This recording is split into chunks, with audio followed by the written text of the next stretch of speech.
What's up, everybody? Welcome back to another show of Fantasy Underground. I'm D Holkey, and we are here today looking at 5 DPS players who might benefit from the initial meta that we're looking at here for OWUG. The last year that I did this, I was way wrong on initial meta projections.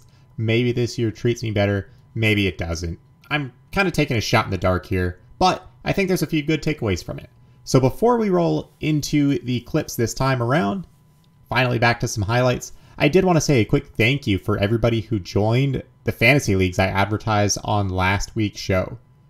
It's been so fun. I haven't interacted with anybody who's subscribing to this channel until starting up those leagues. It was so much fun. You guys are really smart and really nice. So thanks for all the feedback. Thanks for getting the draft done. We already finished a whole draft. It was a ton of fun. We have a second league with just a couple more spots open. So if you're looking for a fantasy league to join, the link for that is in the show notes. Once again, thank you so much. Y'all have been fantastic. I so appreciate it. That said, I'm getting anxious for the season to start. Been watching some Steel Series Invitational, some Korean Contenders, and we're starting to see a little bit of a meta form. So as we get into it, I want to get to those 5 players that might benefit. First up on the list is Valentine from the Boston Uprising. If you've been listening, I think you know that I'm a big fan of this player, and we've seen some interesting echo play come out from him. Going into the Steel Series Invitational, we see him quickly get a nano from Youngbong. He is demanding the team's resources, and just some quick flick kills on Reinhardt, on McCree, cleans up the Diva here as well. Really nice play overall from Valentine. When you look at the other DPSs on this team, I think he is the one who could take this team to the next echelon. I like Soon.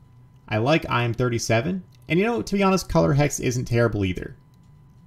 I think though, if you're looking for this team to level jump and become better than, you know, not better than last year, but to punch up to that upper mid tier, it's going to be on the back of Valentine and his echo play. So I'm really looking forward to seeing what they do with him. One more Valentine clip for you here. While he probably only plays the echo in the current meta, I'm taking a bit of a gamble here in saying that because of his proficiency on echo, the team is going to run that hero a lot. And if we're talking about somebody getting a lot of playtime, I really think that Valentine for the Uprising is the only DPS that stands out. IM37 can play your hit scans quite well, but he's not elite tier at that position. I really don't think he is. Soon, he can hang with your other tracers, but once again, not elite tier. And Color Hex, I think it goes without saying that he's solid, but he's also not elite. Valentine is the only one who gives him those elite possibilities. And I think even if he's only playing the echo in that meta, they will find ways to force it or potentially force some of his other heroes. So how do we determine the meta? First of all, I don't know. I've always been bad at predicting the meta, and I think anybody who talks about trying to predict the meta, who's not a pro player or coach, ends up saying some silly things. Especially nobodies like me who don't have inside information. That said, I'm going to talk about it. I don't know what's going to happen, but I've got 4 pictures here. I've been watching a lot of Korean Contenders, and I've seen a lot of trends develop. The first is the backline tends to be a Brig Ana or Brig Zen, as you'll see. We also saw some rush comps where you see some Moira Lucio, depending on the point. We're seeing a normal hierarchy where our flex supports in fantasy should be cranking out the numbers, providing value. But we're seeing a variety of comps depending on map, but we aren't seeing any double flex support right now. Tank-wise, we're definitely also seeing some variety. Not much Sigma, who is great for fantasy, but we are seeing lots of Diva, lots of Monkey, lots of Zarya, each very good in their respective positions. DPS, and also a little bit of Ball. Not as much as I would have thought, though. But DPS is where we're seeing the most variety, and you'll see across the screen there's some Tracer Ashe, there's some Tracer Echo, there's even a little bit of Reaper, depending on point. Not too much, though. You're even seeing the double dive with Tracer Sombra quite a bit. And on top of that, there's a lot of Echo maps that are popping up. We only see Echo once here, but I've been seeing a lot of Echo. So really across the board, I'm getting the idea that whatever teams feel the most confidence in based on their roster, they're going to run those comps. Yeah, they might try and force a certain comp on this map or that map, but overall, there's not one de facto meta that everybody is running and that we're seeing consistently across region or across teams. So I go back to teams are going to look at their rosters and they're going to say, what can we do? More important than ever, the talent on their roster is going to determine who plays and not the specific ability of a certain player to play a certain meta. So with that, I'm going to look at these 5 players who I think fit the meta well. But on top of that, not only do they fit the meta, they are extremely good players that their teams are going to look at them and they're going to say, you have to play. Some of that will be players who may have been borderline bench players otherwise. And some of them are going to be players that you'd say, hey, dummy, I know they're going to start. From a fantasy perspective, I mention these players because I'm giving each of them an uptick from my previous rankings, just based on my gut feel for how the season is starting. So without further ado, let's get to it. Number 2 on my list is Leave. How can you call someone who's a hyperflex and say it's their meta? Well, I think we sometimes forget that Leave, I really think he belongs in that hyperflex category. He can play any hero really well. And last year, he was the Echo for the Chengdu Hunters. We start off this clip where they actually crushed the Dynasty mid-season in a 3-0 battering here. Molly with a really nice trance against an EMP. And we see Leave with a quick 3K here. We'll go back in slower motion just a little bit so you don't miss the detail. But Michelle tries to lob a Diva Bomb in the back. Not the best placement, but Leave immediately capitalizes on that and goes into the left room to get Michelle before he can re-mac. And then just immediately gets Fitz, who is a very prominent McCree player. Although he's EMP'd by Jinmu here, still, Leave is able to put on the jukes. You see him dodging, strafing left and right a little bit, and then he finishes off Toby. So, as we're looking at the Chengdu Hunters, he plays their Tracer, he plays their Echo, he plays their hit scan. I think it's impossible for them to bench him at the start of the season unless they want to throw. If we look back on last year's heroes, Leave played a lot of Tracer, he played a lot of Ashe, but he also had some of the core Echo playtime here. It wasn't Jinmu, who you would initially think, for his prevalence as a Pharah player and how much he forced that hero. We aren't always seeing the Pharah skills relate back to the Echo play. And Leave, to me, strikes me as the favorite. If we also look at who they've picked up, Jimmy is a hit scan player. Kaneki, I'm not quite sure. I think mostly a Tracer. But we haven't seen any of them playing the Echo. So when you're your roster's best Tracer and your best Echo, this seems like your meta right here. Number 3 on my list is Architect. You look at that crowded DPS line in Hangzhou with Shy, with Godsby, with Somin Su, and with Architect. And yes, Architect stands out. But once again, much like Leave, I think he is their best Tracer player and their best Echo player. We did see Godsby a lot last year. I'd honestly forgotten, and I had to check the stats. Godsby was the most played Sombra player. You know, Somin Su, it's been a long time since we've seen him in competitive play. We've definitely seen him be extremely good on the Reaper. He can play some hit scan, and obviously we remember his Zarya. Shy seems much more like your pure hit scan player. So in a meta that's very dependent on your Sombra, your Tracer, your Echo, it's going to be interesting to see which of those roles Architect plays, but I would be betting very highly on some significant playtime from him. Looking at their stats from last year, it's hard to think of Architect as a shock player playing Ana at the very beginning of the season, but we do see that he played a lot of Genji in the hard Genji metas, and outside of that, he was also their most common Tracer player.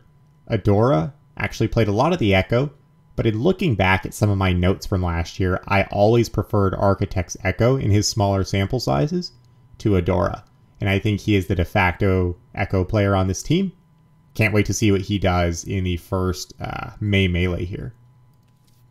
Next up, number 4 on the list is Dante of the Houston Outlaws.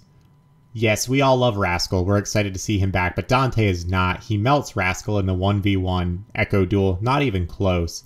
And in a losing effort against the Shock mid-season, as the Outlaws were very prone to do, you'll see in this fight, not the best laser beam there, But overall, Dante, you know, it's always painful to see yourself carrying and your team falling apart. And this is just one of those instances where we say Dante's great flexibility on the Echo, really crisp decision making. The Sigma play here is nothing to get, you know, it's just a brawl. He's getting his damage in to get his flux off. But all in all, you know, we look at the Outlaws roster and you get, at least me, I get a little bit worried looking at, okay, they've got this premier hit scan in Happy. They've got they've got KSF who can come in and play the Genji. They've got, I mean, for what it's worth, they've got Jake. You look at this and you start saying, you know, maybe there's a lineup where we start to see Dante get benched because of, you know, maybe a Genji meta, a Genji hit scan meta. But you go back to it, and once again, he's their Tracer, he's their Sombra, he's their Echo. At the start of the year, it's going to be impossible to bench this guy. And even throughout the year, I still think it's unlikely. But once again, even throwing Hydration in there, you know, Hydration may be able to specialize and, you know, whip out an Echo that we're not ready for.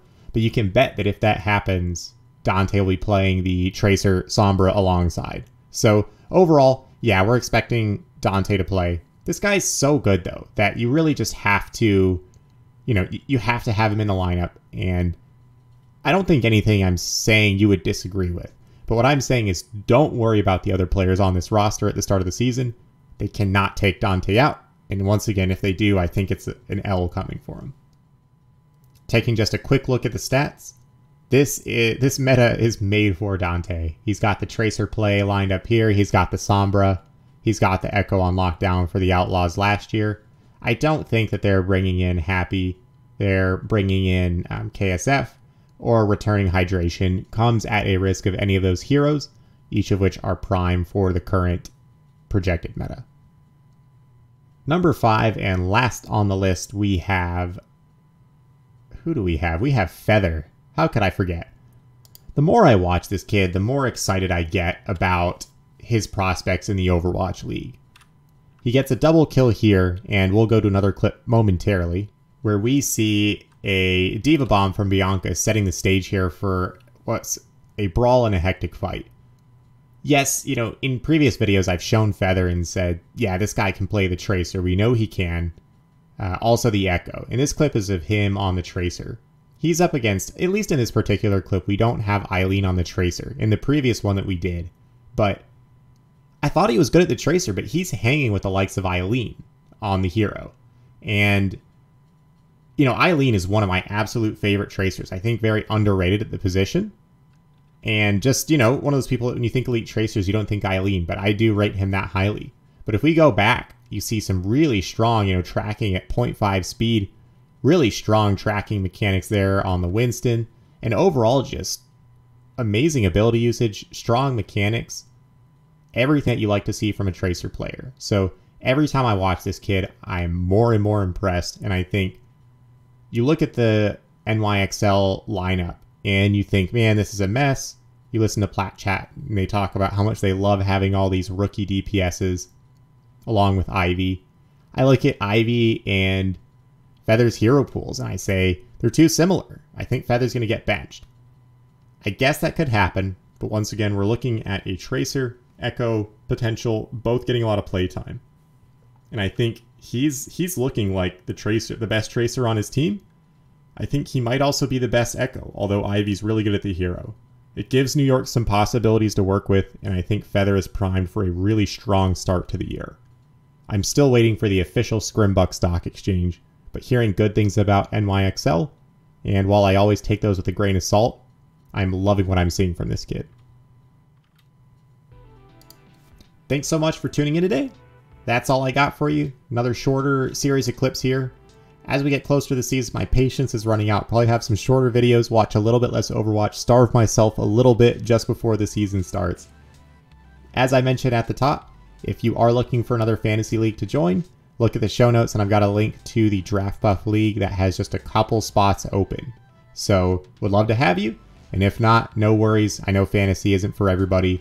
That's my motivation for this channel, and so you're stuck hearing me talk about it at least every once in a while as we go through game film. I love looking at stats. I love looking at VODs and replays, and ultimately want to have a well-balanced show that's entertaining for you whether you play fantasy or not. But that said, gotta play. Have a good one, everybody. Thanks for watching.